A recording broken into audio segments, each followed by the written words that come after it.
Oye, Alejo, el otro día estaba pensando en algo que me dejó como inquieta. Estaba ayudándole a mi prima, que es una tesa en desarrollo de software, a revisar su hoja de vida. La pelada es brillante, de verdad, tiene unos proyectos personales súper bien montados. ¿Y entonces cuál era el problema? Que cuando empezamos a buscar ofertas de trabajo, pero de las buenas, de esas en empresas de afuera o multinacionales que pagan bien, el 80% pedían inglés B2 o C1 como requisito no negociable. El famoso filtro. El peaje para entrar a las grandes ligas. Exacto. Y ella tiene un inglés ahí, como el de la mayoría, ¿cierto? El del colegio, el de Duolingo, el de ver series con subtítulos.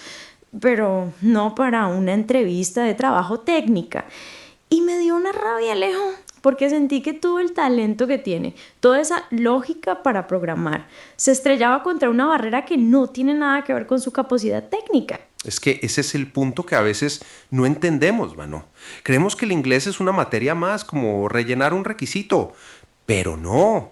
En el mundo de hoy, el inglés no es un plus.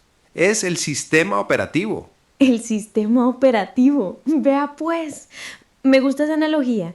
O sea que sin ese sistema muchos programas simplemente no corren. Sencillo. No corren. Te quedas con un hardware potentísimo, un cerebro brillante como el de tu prima, pero sin poder instalarle las aplicaciones que de verdad le sacarían todo el jugo. Y eso a nivel país es un desperdicio de talento a una escala que ni nos imaginamos. Total. Y lo peor es que uno ve las cifras y pues la cosa es grave, ¿cierto? No es solo una percepción mía. No, no, para nada. Es un diagnóstico clínico. Y los exámenes, los resultados de los exámenes están ahí, a la vista de todo el mundo, pero como que no los queremos leer. Venga, Alejo, pero a ver si entiendo bien. ¿Por qué se volvió tan fundamental?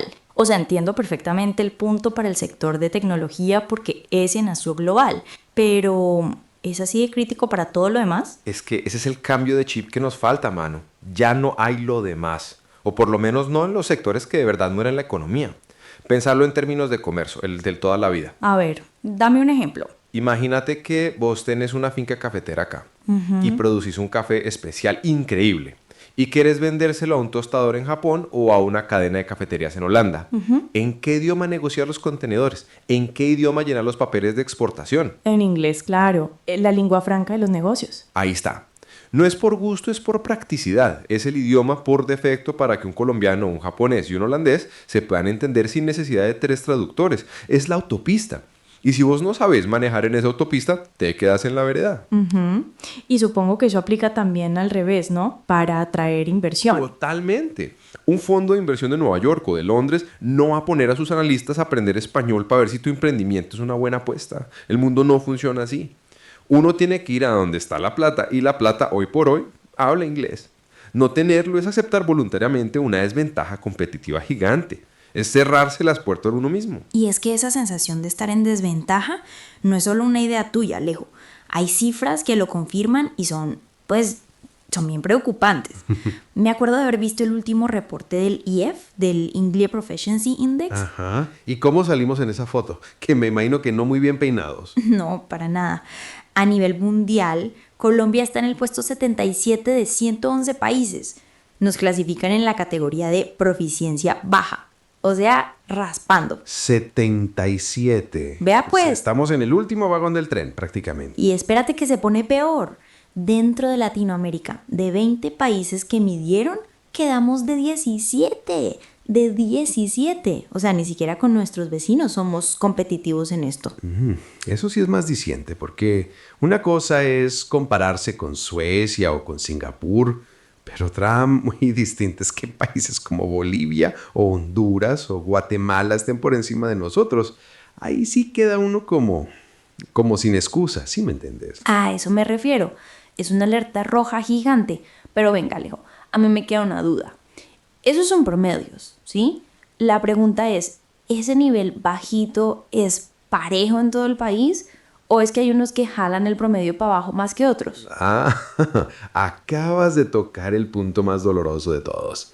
Porque cuando uno le hace un zoom a esos números, dentro de Colombia, la cosa está completamente rota. Es que vea, mano, para ver esa fractura no hay que buscar estudios de afuera. La radiografía más clara, la más masiva que tenemos, la toma el mismo estado todos los años. Ah, claro. Las pruebas saber. El saber 11 para los muchachos que salen del colegio y el saber pro para los que terminan la universidad. Tiene todo el sentido, es una fuente de datos gigante. Gigante y estandarizada. Es que ese es el universo de datos que de verdad importa para el diagnóstico, porque no es una encuesta a 1000 personas, no es una muestra. Son prácticamente todos los estudiantes del país pasando por el mismo examen, año tras año. O sea que ahí sí no hay excusa. Los datos están crudos, mostrando exactamente dónde nos duele. Exacto. Y cuando uno se pone a desmenuzar esos resultados, es que empieza a ver las grietas. Y no son grieticas, mano. Son abismos. Unas fallas sistémicas enormes que explican por qué estamos donde estamos. Abismos como cuáles. Por ejemplo, ¿por dónde se rompe más el sistema según esa radiografía? Mira, principalmente por 3 lados. Primero, el más obvio y doloroso, el abismo entre el que puede pagar un colegio privado y el que no. Segundo, uno que a mí me parece increíble que a estas alturas siga pasando, la diferencia entre hombres y mujeres. Y tercero, la lotería de dónde te tocó nacer en Colombia. Esos 3 factores son casi una sentencia para tu futuro con el inglés. Uf, empezaste por el que más duele, Alejo. La brecha entre el colegio público y el privado. Eso es como el pecado original de la desigualdad en Colombia, ¿no? Se ve en todo. En todo, mano. Es que en inglés es descarado. No es una diferencia pequeña. Es un abismo que además se está haciendo más grande. ¿Ah, sí? Está empeorando. Mira, según las cifras del Saber 11 de 2021, la diferencia de puntaje en inglés entre un estudiante de colegio privado y uno de colegio público fue de más de 10 puntos. 10 puntos, mano. ¡Qué barbaridad! O sea que, lejos de cerrarse, la grieta se está abriendo más. Y me imagino que en la universidad, con el Saber Pro, la historia es la misma, ¿o no? La misma, pero con un detalle más triste. La diferencia en el Saber Pro también es grande. Pero lo que es más grave es que la universidad no está cerrando esa brecha que traen los muchachos del colegio. No. Se supone que la educación superior debería nivelar la cancha, ¿cierto? Pues no. El que llega mal del colegio sale regular de la universidad. El que llega bien sale mejor. Entonces la universidad solo está como certificando la desigualdad que ya viene de atrás. ¡Qué locura! Sí. Pero ven, Alejo, ahí me surge una pregunta. ¿Qué pasa con esos colegios públicos que tienen el sello de bilingües? Se supone que ellos deberían estar ayudando a cerrar esa brecha, ¿no? El chiste que se cuenta solo. ¿Quieres saber qué dicen los datos sobre esos colegios bilingües oficiales? A ver, sorpréndame. Que año tras año, consistentemente, los colegios públicos no bilingües sacan mejores puntajes en inglés en el Saber 11 que los supuestamente bilingües. No, ¿es en serio? O sea que la etiqueta no solo no ayuda, sino que pronto hasta los perjudica. Los datos dicen que sí, lo cual te dice que el modelo está fundamentalmente roto, que estamos gastando plata en algo que se llama bilingüe, pero que en la práctica está funcionando peor que el sistema normal. Es un despropósito. Sí, qué desastre. Ve, Alejo, es que eso de los colegios bilingües me deja fría. Pero siguiendo con las cosas que a uno como que no le caben en la cabeza, hay otra brecha en esos mismos datos que me parece todavía más inexplicable. ¿Ah, sí? A ver, ¿cuál? La de género. El hecho de que consistentemente los hombres sacan mejores puntajes en inglés que las mujeres. En pleno siglo XXI. A mí eso no me cuadra. Sí, y no es una diferencia de decimales, Manu. Es una brecha real y medible. En el Saber 11, la diferencia es de 1.7 puntos a favor de los hombres, pero agárrate de la silla. En el Saber Pro, la brecha salta a 6.5 puntos. 6.5. Pero eso es un salto gigante. ¿Qué pasa entre el colegio y la universidad para que esa diferencia se dispare de esa manera? Y espérate, leí que ese 1.7 del colegio fue el pico más alto de los últimos años. O sea, también está empeorando. Yo no tengo pues el estudio sociológico para explicarlo, pero si me pones a especular, yo creo que tiene que ver con factores que no son puramente académicos. De pronto temas de confianza, de exposición a ciertos contenidos, de atreverse a usar el idioma sin miedo a equivocarse. Puede ser, Alejo, pero para que la brecha casi se cuadruplique al llegar a la vida profesional. Eso ya suena a algo más sistémico. Es como si el entorno laboral o académico, en lugar de corregir esa pequeña desviación del colegio, la premiara y la hiciera gigante. O simplemente la ignora.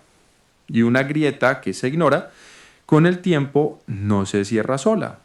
Se convierte en una falla geológica. Y si a eso le sumamos el lugar donde naciste, ahí sí que se completa el mapa del desastre.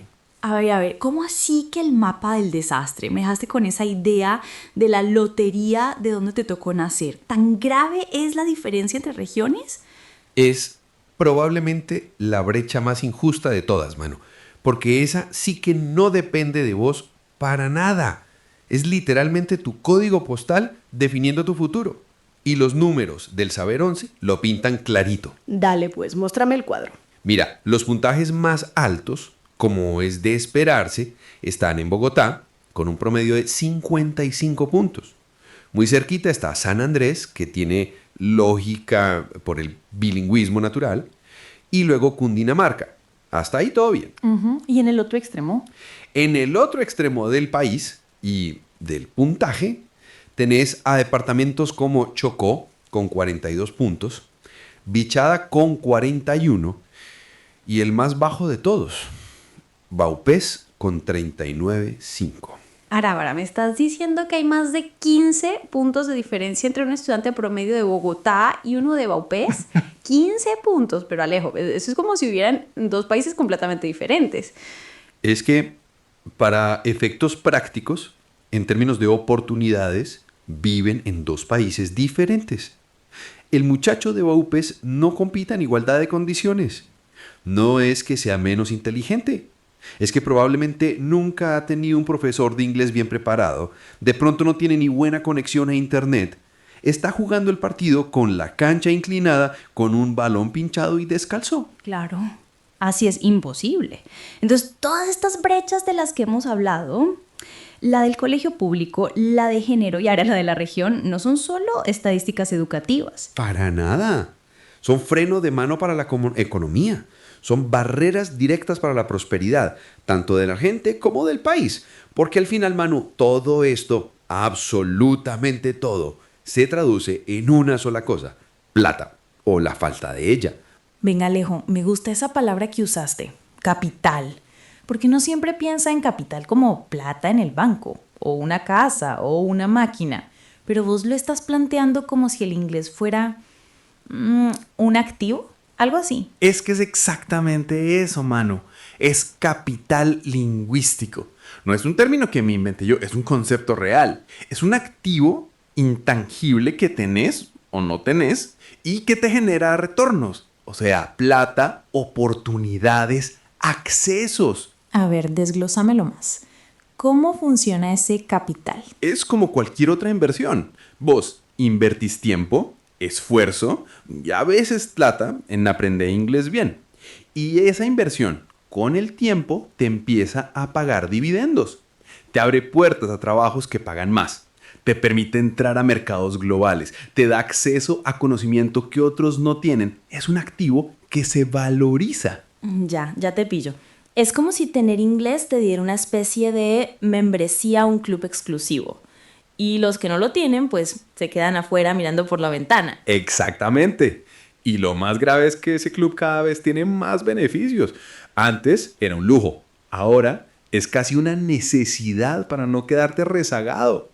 El problema en Colombia, volviendo a las brechas que hablábamos, es que la repartición de ese capital lingüístico está terriblemente mal distribuida. Claro.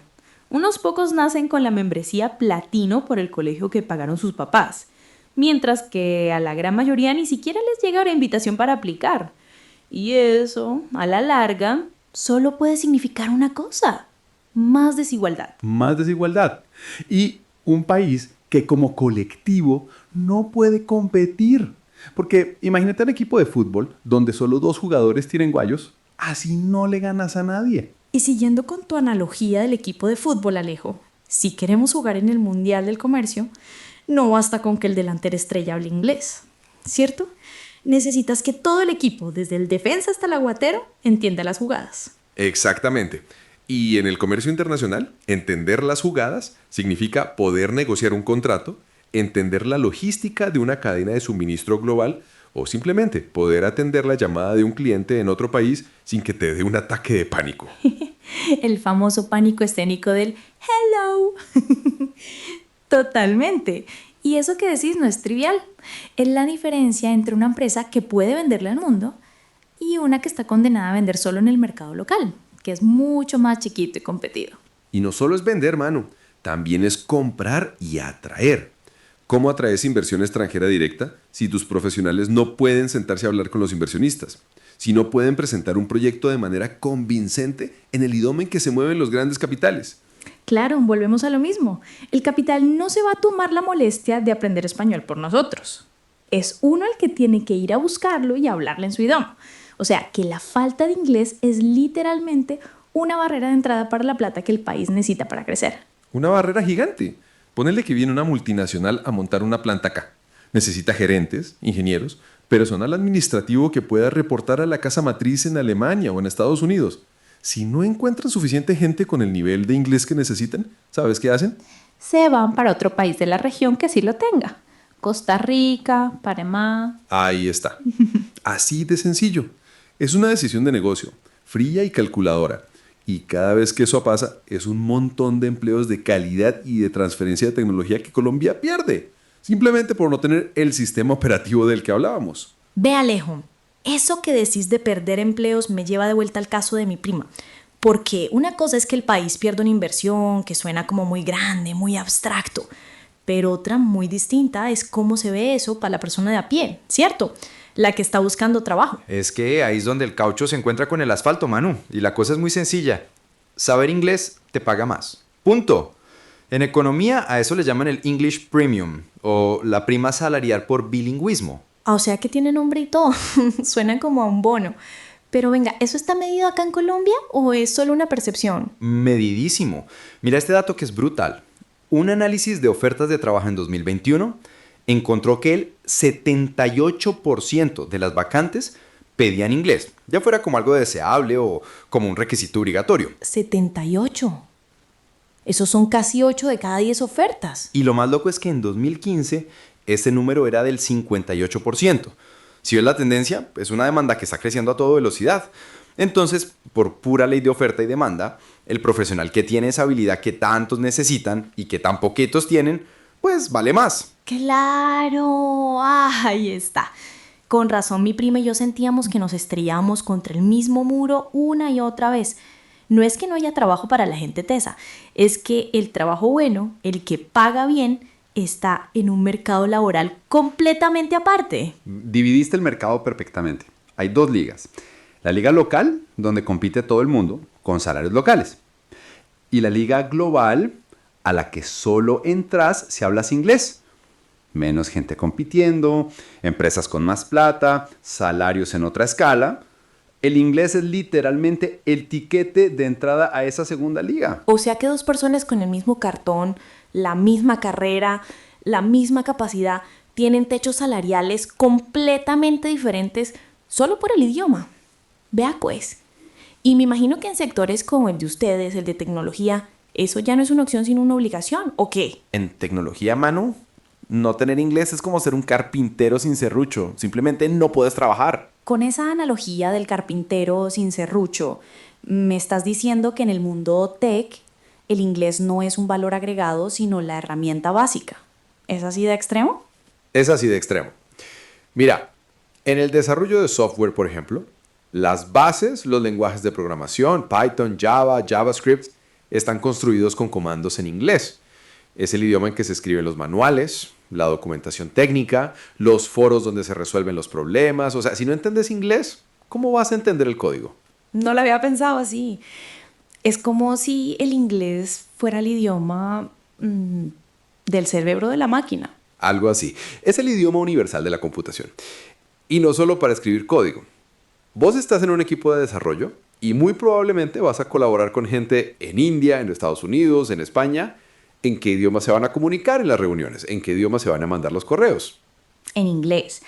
O sea, que no solo es la parte técnica del código, sino la colaboración global que es inherente a ese sector. Es que si lo pensás, la tecnología, por su naturaleza, no tiene fronteras. No tiene fronteras. Y eso aplica para muchos otros sectores de conocimiento humano. En la ciencia, en la investigación, si quieres publicar un paper que lea todo el mundo, si quieres acceder a los últimos descubrimientos, todo está en inglés. Los congresos más importantes son en inglés. Si no los tenés, te quedas por fuera de la conversación global. Es que eso suena a que el problema es más profundo de lo que creemos. No es solo un tema de que a los pelados les vayan mal en el Saber 11. Es que estamos hipotecando el futuro del país. Porque si los sectores estratégicos no pueden acceder al talento bilingüe, ¿cómo vamos a competir? Esa es la pregunta del millón. Y por eso la inversión en inglés no es un gasto. Es una estrategia de país. Una inversión en capital humano que, si la hacemos bien, nos puede catapultar. Pero si no, pues ya sabemos el resultado. Venga, Alejo, me dejaste pensando en eso de quedarse por fuera de la conversación global. Porque es que si lo analizamos desde mi campo, el de la investigación, eso es literalmente una sentencia de muerte académica. Ah, sí, tan radical. Totalmente. Es que el inglés ya no es una opción, es la lengua franca oficial de la ciencia. Si un descubrimiento no se publica en inglés, para la comunidad científica mundial es como si no existiera. Queda relegado a un nicho local, sin impacto, sin citas, sin validación. Claro, se pierde en el ruido. Es como gritar una idea brillante en medio de un estadio lleno, pero en un dialecto que nadie más entiende. Exacto. Y eso es crítico en áreas que avanzan a una velocidad de vértigo, como la biotecnología o la inteligencia artificial. Ahí tenés que estar leyendo los papers que salieron ayer, no hace 6 meses cuando alguien se digne a traducirlos. El que no lee en inglés está trabajando con información obsoleta. Y por ahí derecho, en tecnología pasa igual. La innovación no espera. Cuando sale una nueva librería, un nuevo framework, toda la documentación, los tutoriales, los ejemplos, todo sale en inglés. Si te esperas a que haya contenido en español, ya van 3 versiles más adelante. O sea que en ambos mundos, el científico y el tecnológico, el inglés es la llave de acceso al conocimiento de punta. Sin esa llave, estás condenado a ser un consumidor pasivo de lo que otros crean, no un creador. Y un consumidor con retraso, lo cual nos devuelve al mismo punto. Competitividad. Un país que no produce conocimiento de vanguardia, sino que lo consume tarde y mal, es un país que siempre va a ir a la saga, siempre va a depender de otros. Y es que esa dependencia se siente desde la universidad, Alejo. Yo me acuerdo perfectamente, cuando estaba haciendo mi pregrado, que los libros más importantes, los textos fundacionales de mi carrera, no estaban traducidos. El famoso "este libro solo se consigue en inglés". Exacto. Y tenías 2 opciones. O te fajabas a leerlo con un diccionario al lado, lento, a tropezones, o te conformabas con el resumen que hacía el profesor o con un libro en español que era mucho más básico. La diferencia en la profundidad del conocimiento que adquirías era abismal. Y eso, multiplicado por 5 años de carrera, crea una brecha de conocimiento enorme entre el que pudo acceder a la fuente original y el que no. Al final, no están saliendo profesionales con el mismo nivel, aunque tengan el mismo título. Para nada.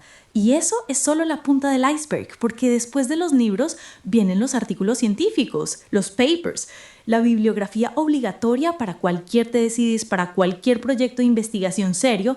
El 90% está en inglés. Si no lo lees, simplemente no estás en la conversación académica. Y en el mundo corporativo, en tecnología, el equivalente a los papers son las conferencias y los eventos globales. El Google I.O., el WWDC de Apple, el Pre-Empen de Amazon. Ahí es donde se anuncian las tecnologías que van a definir los próximos años. Y todo, absolutamente todo, es en inglés. O sea que, en resumen, si no tienes inglés, estás limitado a una biblioteca mucho más pequeña, a un congreso mucho menos relevante y a una conversación académica y profesional que ya va varios pasos adelante. Es como querer correr una maratón, pero con acceso solo a la mitad de la pista de entrenamiento. Exacto. Y lo peor es que esa misma limitación, esa misma barrera, te impide dar el siguiente paso natural después de la universidad, el de la especialización o la movilidad internacional. Uy, Alejo, tocaste un punto clave. Porque es que si uno quiere de verdad especializarse, hacer una maestría, un doctorado en una universidad top del mundo, el inglés ya no es una recomendación. Es el primer filtro, la primera puerta que tenés que abrir. El peaje de entrada. Sin el tiquete ni siquiera te dejan asomar a la autopista. Exacto, no importa si tenés las mejores notas, la mejor tesis, las cartas de recomendación del mismísimo rector. Si no presentás un examen oficial de inglés con el puntaje que ellos piden, tu aplicación va directo a la basura. Ni la miran. Y eso es un desperdicio de talento gigante. ¿Cuántos cerebros brillantes de Colombia se quedan sin poder acceder a esa educación de élite y simplemente por la barrera del idioma? Es gente que podría volver al país a innovar, a crear empresa y se quedan estancados por algo que, en teoría, el sistema educativo debería haberles dado. Y no hay solo para posgrados completos, Alejo. Es para todo. ¿Quieres irte a intercambio un semestre? ¿Una experiencia que te abre la cabeza de una manera increíble? Necesitas el examen. ¿Quieres aplicar una beca? Que para muchos es la única forma de poder costearse estos estudios. El examen es el primer requisito. Una pasantía de investigación en un laboratorio de afuera. ¿Adivina qué te piden? El bendito examen. O sea que el inglés se convierte en la práctica en el pasaporte académico. Sin él estás anclado, no puedes salir de las fronteras del conocimiento local. Exacto, es tu pasaporte. Y lo curioso es que aunque uno sepa, aunque uno sienta que habla bien, el mundo académico y profesional no funciona con percepciones.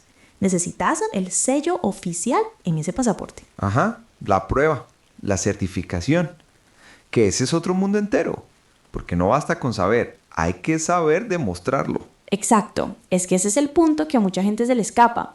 En la hoja de vida cualquiera puede poner nivel de inglés avanzado. El papel aguanta todo. Pero para una oficina de admisiones en Londres o un gerente de contratación en Toronto, esa frase no significa absolutamente nada. Nada, es puro humo. Ellos necesitan un indicador objetivo, una media estándar que sea igual aquí y en la China. Yo lo he visto 1000 veces en procesos de selección, mano. Llegan candidatos supuestamente bilingües y a la hora de la entrevista en inglés se desinflan. Es una pérdida de tiempo para todo el mundo. Por eso existen las certificaciones. El TOEFL, el IELTS, son como el metro patrón del idioma. Le dicen a la universidad de habla empresa, de forma confiable, cuál es tu nivel real para desenvolverte en un ambiente académico o profesional. El TOEFL, por ejemplo, es el rey en las universidades de Estados Unidos. El IELTS es más común para el Reino Unido, Australia. En el mundo corporativo se usan otros, ¿cierto? Como el TOEIC, que es más de inglés de negocios. Exacto, Bilingual Skill. Y luego están los de Cambridge, que son una súper buena inversión porque no tienen fecha de vencimiento formal. Pero más allá de cuál escojas, hay algo que es súper importante. El valor para uno mismo. ¿Cómo así? ¿Más allá del cartón? Claro, porque prepararte para uno de esos exámenes y pasarlo te da una confianza brutal. Es la prueba para vos mismo de que de verdad alcanzaste un nivel, de que tienes con qué defenderte. Ya no es yo creo que sé, es yo sé que sé y aquí está el papel que lo demuestra. Y esa seguridad, Alejo, a la hora de enfrentar una presentación o una llamada con un cliente, no tiene precio. Tenés toda la razón. Al final, el certificado es la factura que demuestra que pagaste el peaje. Y en este mundo, si no muestras la factura, simplemente te devuelven por donde viniste. El problema es que para mucha gente llegar hasta ese peaje es una carrera de obstáculos casi imposible de superar. Es que esa es la palabra clave, Alejo. Obstáculos. Y no son obstáculos que uno se pone. Son barreras que el mismo sistema te impone desde que naces. No es que la gente sea perezosa o no le interese. No, para nada. Es que la carrera no es justa. No todo el mundo arranca desde la misma línea de partida. Para nada. Y es que hay reportes, como uno que leí de la Javeriana, que lo dejan a uno frío. Demuestran con cifras lo que todos sospechamos. Hay una correlación directa entre el estrato socioeconómico de tu familia y tu puntaje en inglés. Así de crudo. Pues claro, volvemos al tema del colegio. Si tus papás tuvieron cómo pagarte un buen colegio privado, donde tuviste un profesor nativo o clases intensivas desde chiquito, pues arrancaste la carrera en un carro de Fórmula 1. El pelado del colegio público, con suerte, arranca a pie. Y a veces descalzo, porque a esa brecha socioeconómica, súmale la geográfica de la que ya hablamos. Es que no es lo mismo estudiar en Bogotá, donde hay más recursos y profesores, que en Chocó o en Baupés. O sea, la brecha de oportunidades es inmoral, Alejo. Es que en esas regiones, mano, el problema es más básico. A veces ni siquiera se trata de la calidad del profesor de inglés, sino de si hay profesor de inglés, o si hay buena conexión a internet para que los muchachos puedan usar herramientas online. El sistema, desde su misma estructura, les está negando la posibilidad de competir. Claro, y con un sistema que te pone tantos muros por delante, que te gritan desde el principio que no vas a poder, me imagino el bloqueo mental que debe generar eso en una persona. Porque una cosa son las barreras de afuera y otra muy distinta son las que uno mismo se empieza a construir por dentro. Le diste en el clavo, mano. Es que ese bloqueo mental es el enemigo silencioso. Yo lo he visto 1000 veces. Gente que vos sabes que entiende, que ha estudiado la gramática, que tiene el vocabulario, pero le pones un gringo al frente y se paraliza, se la lengua la traba. De Alejo, es que eso tiene nombre técnico. Se llama ansiedad lingüística y está súper estudiado. Es ese miedo al error, ese pánico a que se rían de uno, a sonar mal, a no encontrar la palabra. El miedo a ser el oso, pues. Exacto. Y lo más perverso de esa ansiedad es que crea un círculo vicioso. Te da miedo hablar porque cometes errores, pero si no hablas nunca vas a dejar de cometerlos. Caes en lo que los estudios llaman el silencio incómodo. Preferís quedarte callado a arriesgarte a equivocarte. Es que es como aprender a montar en bicicleta. Si te da pánico caerte, nunca vas a soltar las rueditas de apoyo, y para hablar un idioma tenés que caerte, tenés que sonar chistoso, como jugar mal un verbo, usar la preposición que no era, y es la única forma en que el cerebro aprenda. Totalmente. Y por eso las investigaciones ahora hablan de la importancia de las estrategias afectivas. O sea, no es solo mandarse al agua y ya. Es que el estudiante aprenda conscientemente a manejar esa ansiedad, a respirar, a autoconvencerse de que un error no es el fin del mundo, a celebrar los pequeños logros. El problema es que es muy difícil no tenerle miedo a la bicicleta si cada vez que te has montado el sistema te ha puesto un hueco en el camino, si te han dicho que no servís para eso, que los de tu colegio o tu región no aprenden. Esas barreras sistémicas son las que alimentan el monstruo del miedo por dentro. Claro, una cosa lleva a la otra. Entonces, la pregunta del millón es, si el sistema está en contra y la mente también, ¿qué herramientas le quedan a la persona que de verdad quiere aprender? Pues vea, mano, la herramienta más poderosa que tenemos hoy y que de alguna manera nivela un poquito la cancha, la tenemos todos en el bolsillo. Ah, ¿sí? ¿El celular? Claro, la inmersión digital. La gente cree que es una bobada, pero póngase a ver la serie que le guste en inglés, escuche la música que le gusta y búsquele la letra, oiga podcast de temas que le apasionen. Es rodear el cerebro del idioma. Pero con un truco, Alejo. Si va a ver la serie, ponga los subtítulos en inglés también, no en español. Así obliga al oído a conectar el sonido con la palabra escrita. Es un ejercicio activo, no pasivo. A eso voy. Y si ya quiere dar el siguiente paso, métase a comunidades online, a foros de Reddit sobre algo que le guste, o lo que yo he visto con muchos pelados que entran a la empresa, los videojuegos. ¿Los videojuegos? Vea pues, no lo había pensado. ¡Claro! Se meten a jugar en servidores internacionales y si quieren coordinar un ataque con su equipo de gente de Polonia y de Corea, les toca hablar en inglés por el micrófono sí o sí. Ahí no hay pena que valga. O habla o lo matan en el juego. Aprenden porque aprenden. ¡Qué nota! Es que eso es lo que funciona, Alejo. Porque estás usando el idioma como lo que es. Una herramienta para hacer algo. Para comunicarte. Para lograr un objetivo. No es memorizar una lista de verbos irregulares porque sí. Y lo más importante es que tenés que buscar algo que te guste. Si te divierte, no se siente como estudio. Total. Porque cuando uno hace eso, Cuando se mete de verdad en esas conversaciones, no solo aprende a pedir un café en inglés, aprende a pensar diferente, a negociar, a entender a otra gente de otra cultura. Desarrolla otras habilidades casi sin darse cuenta. Totalmente. Y es que ahí tocaste un punto que va mucho más allá del idioma, Alejo. Esas habilidades que mencionás, negociar, entender otras culturas, eso es lo que en el mundo profesional llaman soft skills o habilidades blandas. Y son cada vez más valiosas, a veces incluso más que las habilidades técnicas. Pero es que son las más difíciles de conseguir. Yo puedo enseñarle a un programador un nuevo lenguaje en un par de meses, pero enseñarle a tener empatía con un compañero de equipo en la India, que tiene una cultura de trabajo totalmente diferente, eso no viene en un manual. Exacto. Y aprender un idioma, especialmente interactuando con gente real, te entrenan eso casi sin que te des cuenta. Desarrollas lo que los estudios llaman inteligencia cultural. O sea, aprendes a leer entre líneas, a entender que no todo el mundo se comunica de la misma manera. Claro, el que aprende a no infartarse porque un holandés le manda un correo súper directo al grano, sin el querido amigo, espero que te encuentres muy bien, que usamos acá. Exactamente eso. Y lo mismo pasa con la habilidad de negociar.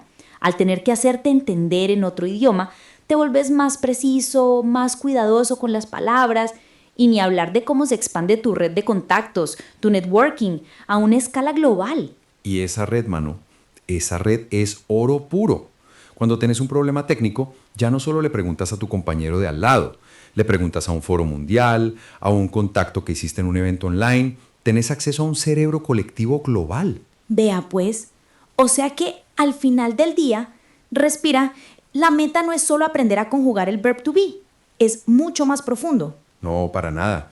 La meta es como desbloquear una nueva versión de uno mismo. Una versión más conectada, más empática y por supuesto mucho mejor paga.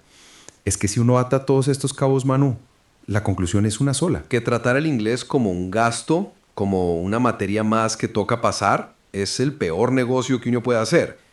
Es una inversión, probablemente la más rentable que un profesional en Colombia puede hacer en sí mismo. Total. Es cambiar el chip por completo, ¿cierto? Dejar de verlo como una obligación que nos impusieron desde el colegio y empezar a verlo como una herramienta estratégica que uno decide usar para construir su propio futuro, como un activo.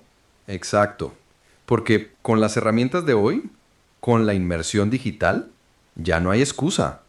Las barreras sistémicas son reales y son injustas, sí, pero por primera vez en la historia, la persona tiene el poder de rodearse del idioma por su cuenta, sin depender del sistema. Leí por ahí una vez una analogía que me gustó mucho, que uno tiene que ser como la hormiga, que ve el obstáculo gigante, la piedra en el camino, pero no se detiene a quejarse, sino que le da la vuelta, busca la grieta, carga su hojita y sigue, con persistencia. Ser como la hormiga. Me gusta. Y sobre todo, ser consciente de que esa hojita que uno va cargando todos los días con tanto esfuerzo, al final del camino no es solo una hojita, es un tiquete de avión. O un pasaporte, ¿no? Un pasaporte sin fecha de vencimiento. Sí, justo eso. Un pasaporte para salir de la vereda.